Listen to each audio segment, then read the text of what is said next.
Hi, I'm Lisa LaPlante with the Tuscany Board of Directors. I want to talk to you for a minute about capital improvements. There are some things that the board simply cannot do because they're not in our governing documents. For example, transitioning tennis courts over to pickleball courts, building new pickleball courts, or putting a guard shack at the back gate. But your vote could change that. The Nevada Real Estate Division classifies capital improvements as expenses related to the construction or acquisition of new components for our community's common areas. Some examples of capital improvements we'd love to move forward with include a new flagpole, closer ADA accessible parking spaces at the rec center, a guard shack at the rear gate, raised crosswalks, landscape cut-ins to help with traffic calming, repurposing the tennis courts for pickleball courts, pool enclosure improvements. The CC&Rs written in 2005 are somewhat outdated due to changes in laws and even technology.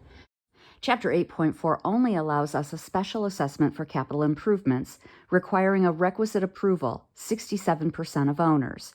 With 1,943 homes, that's 1,302 yes votes. For comparison, the 2024 board election only saw 433 ballots submitted. Our bylaws set the board's powers and duties, allow us to set the annual budget and reserves, but do not allow the board to make capital improvements. This was confirmed by NRED Advisory Opinion 16-01, but we can change the bylaws with 50% approval, 972 votes. The board makes decisions on our annual operating budget of $5.2 million, nearly $1 million of reserves. What's being requested is less than 2% more than we already budget. Here is what we ask.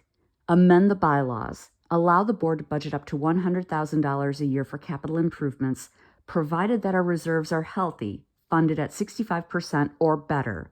The maximum cost, $4.29 per month per homeowner. And one-time approval saves us money from repeated ballot costs. People have asked how we got here. Hasn't Tuscany made capital improvements in the past?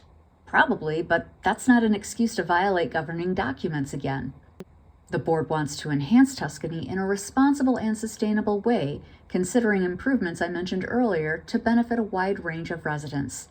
These projects would be included in the community's reserve study. After a thorough review by the HOA lead attorneys, the board was advised we don't have the authority to make these improvements. This information was confirmed by NRED, who referred us back to our attorneys. This isn't a blank check. It's less than 2% of our current operating budget. It's not already permitted according to our CC&Rs and bylaws. It's not unnecessary red tape. This board has a fiduciary responsibility. Violating the CC&Rs can create expensive legal issues. What if you don't like the projects? The board still must obtain a majority approval within 500 feet according to NRS 116.345. And remember, directors' terms are only 2 years each. And of course, if you ever have any questions, feel free to reach out to me, lisa.laplante@att.net.